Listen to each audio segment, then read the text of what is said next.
আগেও কাজ করছিলাম এই টার্বিনগুলায়।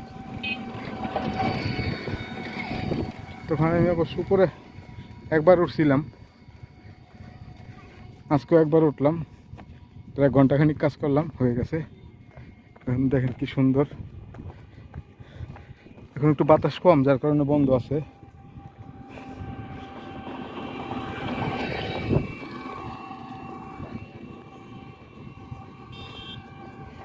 কি সুন্দর পরিবেশ। বিকালবেলা অনেক লোকজন হয় এখানে, অনেক লোকজন আসে বিকালবেলা, বিনোদন স্পট।